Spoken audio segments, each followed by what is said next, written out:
Buenas noches, tengan todos y cada uno. Rendimos las gracias a nuestro Dios por concedernos la vida y también a nuestros hermanos por darnos la oportunidad de estar en este medio, por esta plataforma virtual.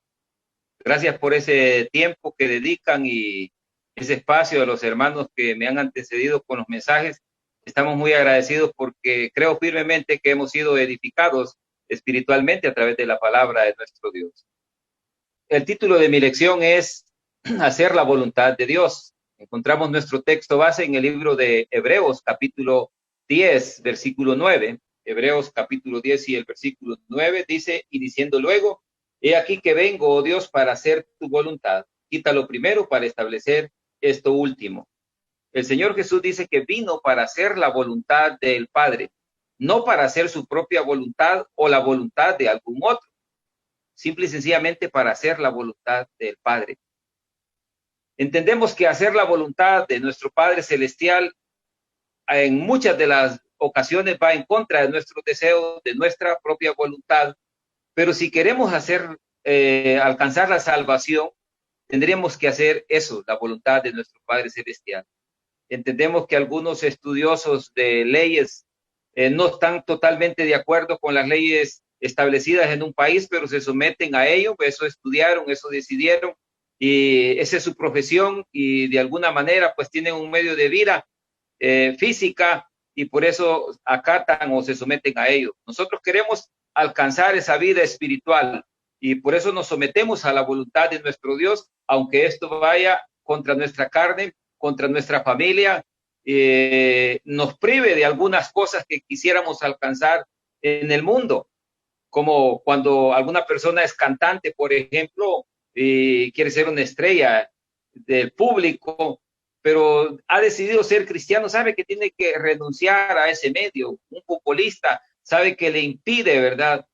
Congregarse, vivir la vida como cristiano, tendría que renunciar a ello. Entonces, de hecho, de esa manera, hacer la voluntad de Dios iría en contra de los deseos de esta persona, de los sueños que quisiera alcanzar o cristalizar. No hay un diccionario que nos diga o nos defina exactamente qué es hacer la voluntad de nuestro Padre Celestial, pero por los textos de la Biblia nosotros entendemos y lo definimos así. Así que el Hijo dijo, vengo para hacer tu voluntad, y por eso el Padre se sentía muy agradado, agradecido con el Hijo, porque sabía que venía para hacer su voluntad. Los hombres de Dios le fallaron de alguna u otra manera, pero Jesús venía para hacer la voluntad del Padre. Eso declara el libro de Mateo capítulo 17 y en su versículo 5, Mateo capítulo 17, versículo 5 nos dice la escritura, el Padre habló allí, ¿verdad? En esa transfiguración y dice Mateo 17, 5, mientras él aún hablaba, una nube de luz los cubrió y aquí una voz desde la nube que decía, este es mi Hijo amado, en quien tengo complacencia, a él oíd. Dice el Padre, confirmando, es mi Hijo amado, me siento complacido, a él oíd. Y el texto que leíamos anteriormente dice, vengo para hacer tu voluntad, no para hacer la voluntad del hombre, ni para hacer su propia voluntad. Nuestro primer punto es hacer la voluntad de Dios. Para que Dios nos escuche, tenemos que hacer su voluntad. Para ser oídos por nuestro Padre Celestial, tenemos que hacer su voluntad. Nos dice el libro de Juan, capítulo 9, versículo 31. Y sabemos que Dios no oye a los pecadores, pero si alguno es temeroso de Dios y hace su voluntad, a ese oye. Declaró esta persona que había recibido, ¿verdad?, un beneficio en su vida física, que Dios no oye a los pecadores, pero si alguno hace su voluntad y es temeroso de Dios, a ese oye. Entonces, muchas personas hoy en día van a una iglesia queriendo encontrar algo que les agrade a sí mismo. No van pensando en que van a agradar al Padre Celestial, van a agradar al Salvador del mundo, sino en agradarse a sí mismo. Y se escuchan palabras tales, me siento bien en la iglesia donde estoy yendo, porque la que estaba yendo anteriormente no me sentía bien. Y la manera no es que si nos sentimos bien nosotros, sino cómo se siente nuestro Dios. ¿Se siente agradado? ¿Estamos haciendo su voluntad? Hacer la voluntad de Dios va contra nuestra voluntad. Tenemos nuestro texto en el libro de Lucas capítulo 9, versículo 23. Lucas capítulo 9 y el versículo 23. Y nos dice lo siguiente, Lucas 9, 23. Lucas, el estudio de Lucas capítulo 9 y versículo 23. Y decía a todos, si alguno quiere venir en pos de mí, niéguese a sí mismo, tome su cruz cada día y sígame. Si alguno quiere ser mi discípulo, si alguno quiere hacer mi voluntad, niéguese a sí mismo, tome su cruz y sígame.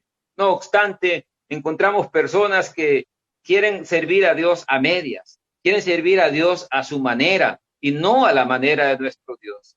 Decía nuestro Padre Celestial acerca de David, David es un hombre conforme a mi corazón y David va a hacer todo lo que yo le diga, no parte, sino todo. Entonces nos decía Lucas 9:23 que si queremos seguir al maestro, ser discípulos del maestro, tenemos que negarnos a nosotros mismos. Es negarnos a nosotros mismos, es privarnos de aquello que queremos para nosotros, para buscar agradar a nuestro Dios, al que nos tomó por soldado, al que dio la vida por nosotros. Entonces, de esa manera, es dejar de hacer nuestra voluntad y hacer la voluntad del Salvador, de nuestro Padre Celestial. Cristo, cuando iba para la cruz, él no estaba contento, pero él había venido para hacer la voluntad del Padre. Él estaba muy afligido, muy entristecido y quería que el Padre lo librara de esa copa de amargura, de la muerte. Y dice en el libro de Lucas 22, 41 al 45, Lucas capítulo 22, 41 al 45. Y dice de la siguiente manera, el 41. Y él se apartó de ellos a distancia como de un tiro de piedra, y puesto de rodillas oró, diciendo, Padre, si quieres que pase de mí esta copa, pero no se haga a mi voluntad, sino la tuya. Y se le apareció un ángel del cielo para fortalecerle. Y estando en agonía, oraba más intensamente, y era su sudor como grandes gotas de sangre que caían hasta la tierra. Cuando se levantó de la oración y vino a sus discípulos, los halló durmiendo a causa de la tristeza. Jesús ese día, que esa noche que iba a ser entregado, estaba triste. Su carne no quería ir a la muerte. Y estaba orándole al Padre que lo librara de esa copa de angustia, de amargura. Pero la palabra clave es, no se haga mi voluntad, sino la tuya. Entonces, como él dice, vine para hacer tu voluntad. Y esa es la voluntad del Padre, que el Hijo muriera por nosotros, que él diera su vida en rescate por nosotros. Y hacer la voluntad del Padre para el Hijo iba en contra del dolor carnal, iba en contra de muchas cosas. Y eso sucede con nosotros también, hacer la voluntad de nuestro Padre. Hoy por hoy, la gente está preocupada por agradar al hombre, por hacer la voluntad del hombre. Estamos viviendo en tiempos difíciles como es tiempo de pandemia. El cristiano carnal, el cristiano acomodado está pensando, ¿verdad? Pues si el gobierno ha prohibido las reuniones públicas, las reuniones de la iglesia, yo tengo que obedecer a esa ley o yo tengo que cuidarme. Hay hermanos que dicen, no me visite porque estamos en tiempos peligrosos. La vida es un constante peligro. Pablo lo declaró que la vida era un constante peligro. Y vamos a morir de una u otra manera. Lo que importa es que muramos haciendo la voluntad de nuestro Padre Celestial. Hoy por hoy ha menguado la asistencia de la iglesia por hermanos que son carnales, por hermanos que tienen miedo a esta situación, pero debemos tener más temor al juicio venidero. Debemos de tener temor, como dijo Jesús, ¿verdad? En Mateo 10:28, que no temamos al que mata el cuerpo, mas el alma no puede matar. Este virus puede matar nuestro cuerpo, cualquier u otra enfermedad podría matar nuestro cuerpo, pero nuestro Padre Celestial tiene poder para destruir nuestra alma y a Él es que le debemos temer, pero un temor reverente, no un temor que nos asuste, que nos da miedo, porque hay personas que dicen, no hablen del temor a Dios, hablen del amor a Dios, no quieren oír del temor a Dios, pero si somos temerosos de Dios, como dice allá Juan 9:31, temeroso de Dios y hace su voluntad. Entonces vemos la situación, el panorama triste y trágico de nuestro Señor Jesucristo. También tenemos otro ejemplo de hacer la voluntad de Dios con nuestro padre Abraham cuando se le pidió sacrificar a su hijo, su único, al que él amaba. Yo no creo que Abraham estaba celebrando, ¿verdad? Con cohetes, como se hace aquí cuando hay cumpleaños, cuando haya una eventualidad, están reventando cohetes y la gente está muy contenta. No creo que Abraham iba sonando ahí tambores, ¿verdad? Y cuetillos, porque se le pidió a su hijo en sacrificio. Yo creo que iba muy triste, pero esa era la voluntad del Padre. Imagínense lo que Dios pidió a Abraham y hoy no nos pide nada de esto a nosotros. Veamos el texto en el libro de Génesis, en el capítulo 22, versículos 1 y 2. Génesis, el primer libro del Antiguo Testamento, capítulo 22, los versículos 1 y 2. Vamos a ver estos textos, dice el versículo 1 y el versículo 2. Aconteció después de estas cosas que probó Dios a Abraham y le dijo, Abraham, y él respondió, heme aquí, y dijo, toma ahora tu hijo, tu único, Isaac, a quien amas, y vete a la tierra de Moria, y ofrécelo allí en holocausto sobre uno de los montes que yo te diré. Toma a tu único hijo, y toma al hijo a quien amas. Posiblemente no le hubiera tocado tan internamente si Abraham no amara a este hijo y era su único hijo, su hijo de la promesa, pero Abraham no dudó en ir con él porque sabía que quien se lo había dado se lo estaba pidiendo y quien se lo pedía también se lo podía resucitar, dice la Escritura, se lo podía devolver. Entonces la fe de Abraham es una fe incomparable, es una fe inmensa, es una fe firme que todo creyente debiéramos imitar. Vamos a seguir con otros textos como el versículo 10 al 12, siempre del capítulo 22 de Génesis 22, 10 al 12, dice. Y extendió Abraham su mano y tomó el cuchillo para degollar a su hijo. Entonces el ángel de Jehová le dio voces desde el cielo y dijo, Abraham, Abraham. Y él respondió, heme aquí. Y dijo, no extiendas tu mano sobre el muchacho, ni le hagas nada, porque ya conozco que temes a Dios, por cuanto no me rehusaste tu hijo, tu único. Dice que el ángel le habla desde el cielo, Abraham, Abraham, no extiendas tu mano sobre el muchacho. No rehusaste dármelo.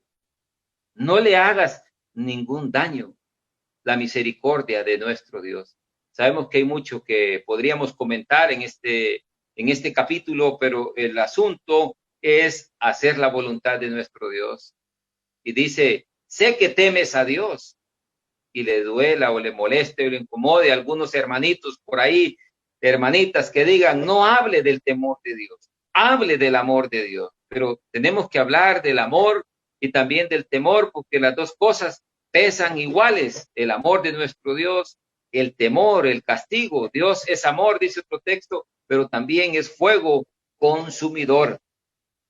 Dios pide sacrificio vivo.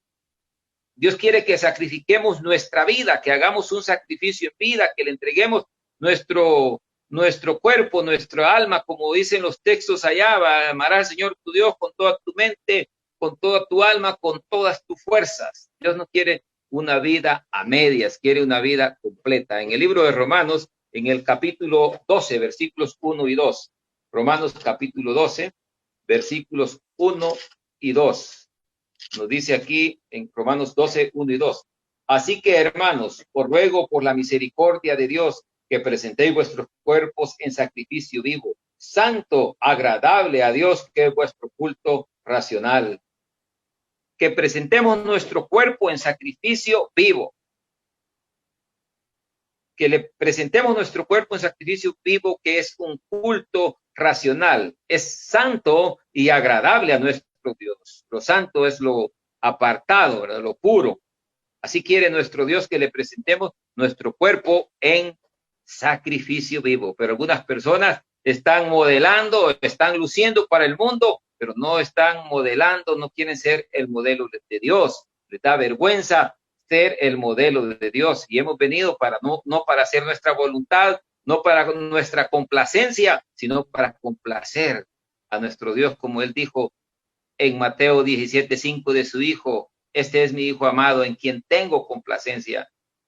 Esperamos que nuestro Dios siempre está complacido con lo que hacemos y que lo hagamos conforme a su palabra. Dice el versículo 2 del capítulo 12 del libro de Romanos: no os conforméis a este siglo, sino transformaos por medio de la renovación de vuestro entendimiento, para que comprobéis cuál sea la buena voluntad de Dios, agradable y perfecta. No se conformen a este siglo. Los siglos van cambiando, las décadas van cambiando, las modas van cambiando, la gente van imitando, pero nosotros tenemos que ser imitadores de lo bueno. Comprobemos la palabra de nuestro Dios, pero cuando nos sometamos a Él y busquemos más de Él, entonces vamos a poder comprobar cuál es la voluntad de nuestro Dios, no nuestra voluntad ni la voluntad del hombre.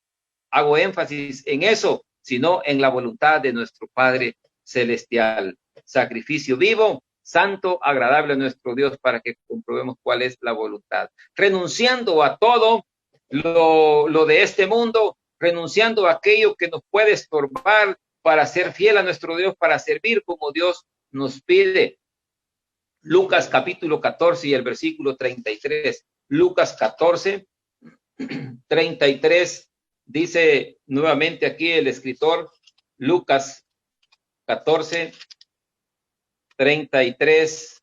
Vamos a leer lo que nos dice Lucas capítulo 14 y el versículo 33. Dice el versículo 33, así pues, cualquiera de vosotros que no renuncia a todo lo que posee, no puede ser mi discípulo. Jesús dice, cualquiera que no renuncia a todo lo que posee, no puede ser mi discípulo. Recordamos el panorama triste del joven rico. El rico no quiso sacrificar nada, absolutamente nada.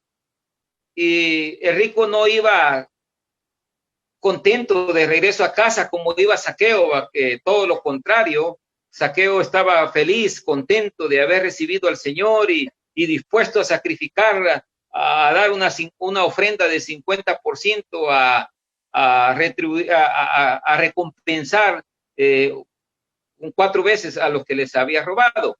El rico iba triste por lo que se le había pedido, no por no hacer la voluntad de nuestro Dios, sino por lo que se le había pedido. Entonces, hacer la voluntad de Dios a veces va en contra de nuestros sueños, de nuestros beneficios, pero tenemos que tener ese sueño y poner la mirada en las cosas de arriba, en las cosas celestiales, como nos dice Colosenses también, que pongamos la mira en las cosas de arriba y no en las de la tierra. Cuando ponemos la mirada en las cosas de la tierra, el resultado es triste, es trágico, porque estamos ilusionados o enamorados en las cosas de la tierra. Muy bien, dice otro texto aquí en el libro de Tito, capítulo 2, versículo 12, acerca de hacer la voluntad de nuestro Padre Celestial. Tito, capítulo 2 y el versículo 12, nos dice lo siguiente. Tito, capítulo 2, versículo 12. Vamos a leer Tito, capítulo 2 y el versículo 12. Dice el 12, enseñándonos que renunciando a la impiedad y a los deseos mundanos, vivamos en este siglo sobria, justa y piadosamente. Hay que renunciar a los deseos mundanos para vivir una vida piadosa, una vida justa delante de nuestro Dios, una vida que agrade a nuestro Dios. Número 2, no estamos para agradarnos a nosotros mismos, estamos para agradar a nuestro Padre Celestial. No estamos para agradar al hombre, en hacer la voluntad de Dios, pensemos en agradarle a Él. El apóstol Pablo dijo en el libro de Gálatas, dijo a los hermanos de Galacia, texto muy conocido por los amantes de la lectura de la palabra de nuestro Dios, dice aquí en Gálatas capítulo 1 y el versículo 10, Gálatas capítulo 1, versículo 10, el apóstol Pablo nos dice lo siguiente, 1:10 del libro de Gálatas dice, pues ¿Busco ahora el favor de los hombres o el de Dios? ¿O trato de agradar a los hombres? Pues si todavía agradara a los hombres, no sería siervo de Cristo. ¿Busco agradar a los hombres o a Dios? Si yo agrado a los hombres, dice Pablo, entonces no soy un siervo de Cristo. Hoy por hoy hay gente que está afanada y preocupada en servir y agradar al hombre. Se preocupa más de lo que podría perjudicar al hombre y no lo que puede perjudicar a nuestro Dios. Y lo perjudica a sí mismo, porque no vamos a alcanzar la salvación de esa manera. No estamos para agradar al hombre ni a nosotros mismos. También dice Timoteo, segunda de Timoteo, capítulo 2 y el versículo 4. Segunda de Timoteo, capítulo 2 y el versículo 4. Segunda de Timoteo, capítulo 2, versículo 4, nos dice de segunda de Timoteo: ninguno que milita se enreda en los negocios de la vida, a fin de agradar a aquel que lo tomó por soldado. Ninguno que milita, un soldado que es reclutado, no se enreda en los asuntos civiles, en los asuntos que no competen a la unidad castrense. Nosotros en la vida cristiana tenemos que buscar agradar a nuestro Dios porque estamos para hacer la voluntad de nuestro Dios y no la del hombre. No estamos para agradarnos a nosotros mismos. Romanos 15, 1. Romanos capítulo 15 y el versículo 1. Romanos capítulo 15, versículo 1 nos dice, Romanos 15, 1. Así que los que somos fuertes debemos soportar las flaquezas de los débiles y no agradarnos a nosotros mismos. Los que somos fuertes en la fe, soportar a los que son débiles en la fe, tener paciencia, ser compasivos, pero muchas veces la soberbia no nos deja entender esto. Yo voy a vivir la vida a mi manera, lo que me importa soy yo, no me importan los demás, pero si nos importa nuestro Dios, Dios murió por los débiles, por el hermano pequeño, por aquel que nosotros podríamos servirle de tropiezo. Entonces tenemos que pensar en que hay que agradar a nuestro Dios y buscar no agradarnos a nosotros mismos en hacer esa voluntad que agrada a nuestro Padre Celestial. La Escritura dice que ni Cristo se agradó a sí mismo. Ahí en el libro de Romanos, en el capítulo 15, en el versículo 3 dice, Romanos capítulo 15, versículo 3 dice, porque ni aun Cristo se agradó a sí mismo. Antes bien, como está escrito, los vituperios de los que te vituperaban cayeron sobre mí. Ni Cristo se agradó a sí mismo, sino que agradó a nuestro Padre Celestial. Digamos ese ejemplo de nuestro Señor Jesucristo, de hacer la voluntad del Padre, como Él dijo, vengo para hacer tu voluntad. Y nosotros tenemos que imitar y seguir para hacer esa voluntad, seguir los ejemplos o las pisadas de nuestro Señor Jesucristo. En conclusión, estamos para hacer la voluntad de Dios y no la nuestra. No tenemos que sentir pesar por las cosas de este mundo. Como dice aquí en el libro 2 de Corintios, en el capítulo 7, versículos 9 y 10. 2 de Corintios, capítulo 7, versículos 9 y 10. 2 de Corintios, capítulo 7, los versículos 9 y 10 dice, ahora me gozo, no porque hayáis sido contristados, sino porque fuisteis contristados para arrepentimiento, porque habéis sido contristados según Dios, para que ninguna pérdida padecieseis por nuestra parte. Porque la tristeza que es según Dios produce arrepentimiento para salvación, de que no hay de qué arrepentirse, pero la tristeza del mundo produce muerte. Cuando nos toca decidir por nuestra vida cristiana, estamos más pensando en lo que dejamos en el mundo, en las amistades y las prácticas, que pensando en lo que pensamos en lo que dejamos y no en lo que vamos a recibir. Debemos pensar en lo que vamos a recibir, la salvación, el perdón, la vida eterna. Hay un montón de bendiciones, como dice, el que tiene al Hijo lo tiene todo, porque Él es la vida, Él es el agua, Él es el árbol, ¿verdad? Él es el pan, lo es todo. Estamos completos si estamos haciendo esa voluntad de nuestro Padre Celestial. Agradezco su fina y amable atención en esta oportunidad, a este mensaje, y espero, ¿verdad?, que las preguntas vayan acorde al tema, y pienso en lo personal que no van a ver porque el tema es claro. Gracias.